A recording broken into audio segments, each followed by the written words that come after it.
দক্ষিণ কামৰূপ জিলাৰ পলাবাৰী সমষ্টিৰ ভাগৱতীপাৰা আঞ্চলিক ৰঙালী বিহু সন্মিলনীৰ ৭৮ সংখ্যক ৰঙালী বিহু দুদিনীয়া কাৰ্যসূচীৰে আজিৰ পৰা আয়োজন কৰা হয়।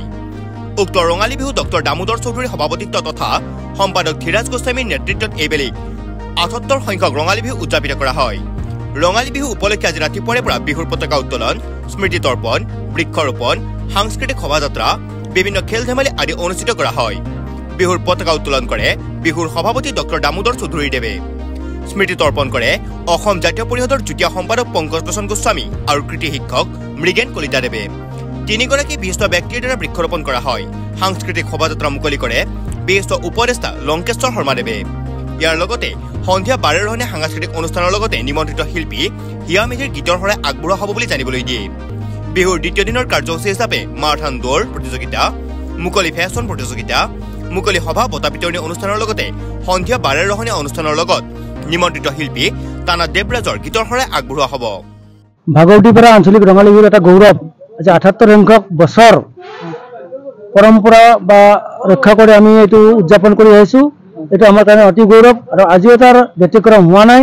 এই বছৰ ৭৮ সংখ্যক বিহু আৰু আমি সমূহ কৰ্মকৰ্তাসকলে আপ্ৰাণ চেষ্টা কৰোঁ যাতে আমাৰ বিহুখন সাফল্যমণ্ডিত হয়, অসমৰ ৰাইজে যাতে ভালভাৱে আদৰি লয়। আজি কেনেকুৱা ধৰণৰ কাৰ্যসূচী আপোনাৰ হাতত ৰাখিছে? আমাৰ বিভিন্ন কাৰ্যসূচী আছে। ৰাতিপুৱা আমাৰ পতাকা উত্তোলন হৈ গ'ল, তাৰপিছত আমাৰ শ্বহীদ তৰ্পণ হৈ গ'ল, বৃক্ষৰোপণ হৈ গ'ল, সাংস্কৃতিক শোভাযাত্ৰা হৈ গ'ল। ইয়াৰ পিছত আৰু বিভিন্ন খেল ধেমালি আছে আৰু সন্ধিয়া আমাৰ আমন্ত্ৰিত অতিথিৰ লগতে স্থানীয় বিধায়ক হেমাংগ ঠাকুৰীয়াদেৱৰ দ্বাৰা সাংস্কৃতিক মঞ্চ উদ্বোধন হ'ব আৰু বহুত তেনেকুৱা কাৰ্যসূচী আছে। আমি কিছুমান অসমৰ নপুৰণি শিল্পীক আহ্বান জনাইছোঁ আমাৰ সাংস্কৃতিক কাৰ্যসূচী সাফল্যমণ্ডিত কৰাৰ কাৰণে। আপোনালোকৰ যিহেতুকে দুদিনীয়া কাৰ্যসূচীৰে আয়োজন কৰা হৈছে, অহাকালিৰ কেনেকুৱা ধৰণৰ কাৰ্যসূচী থাকিব? একে অহাকালিও আমাৰ আন এজন উদীয়মান নেতা হিমাংশু শেখৰ বিশ্বৰ দ্বাৰা মঞ্চ মুকলি কৰা হ'ব। তাৰপিছত বিভিন্ন সাংস্কৃতিক কাৰ্যসূচী আছে।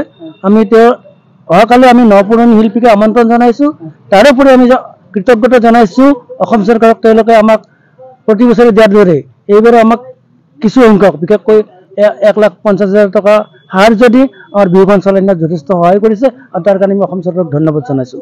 যিহেতুকে আপোনালোকৰ মাৰাথন দৌৰ প্ৰতিযোগিতা অনুষ্ঠিত হৈছে, এইবাৰো হ'ব নিশ্চয়? তাৰো ব্যতিক্ৰম নহয়। আমাৰ বিহুৰ যিখিনি পৰম্পৰা আছে তাৰ ব্যতিক্ৰম এইবাৰো কৰা নাই। বিভিন্ন অসুবিধাৰ মাজেদি আমি মাৰাথন দৌৰ প্ৰতিযোগিতাটো অক্ষত ৰাখিছোঁ। আজিও তাৰ মানে অহাকালি ৰাতিপুৱা 4 বজাত ধাৰাপুৰৰ পৰা ভাগৱতীপাৰালৈ অনুষ্ঠিত হ'ব। আমাৰ ৭৮তম ভাগৱতীপাৰা আঞ্চলিক ৰঙালী বিহু সন্মিলন এই বিহুলৈ আমাৰ ৰাতি সাংস্কৃতিক মঞ্চত বিভিন্ন ধৰণৰ অনুষ্ঠান আছে।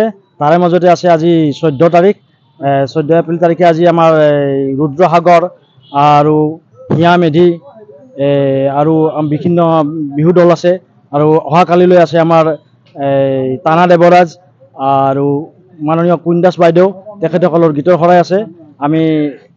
আমি আহ্বান জনাম সমূহ মানে সাংস্কৃতিপ্ৰেমী ৰাইজক, তেখেতসকলে আহক, আমাক উৎসাহ দিয়ক। আমাৰ এই সাংস্কৃতিক অনুষ্ঠানটো সুকলমে পৰিৱেশন কৰিবলৈ তেখেতলোকে সহায় সহযোগিতা কৰক আৰু আহক আমাৰ সাংস্কৃতিক অনুষ্ঠান উপভোগ কৰক তাকে কামনা কৰিছোঁ। কলাবাৰীৰ পৰা জিতুমনি শৰ্মাৰ report, news any 365। Stay informed, stay ahead. News Any 365.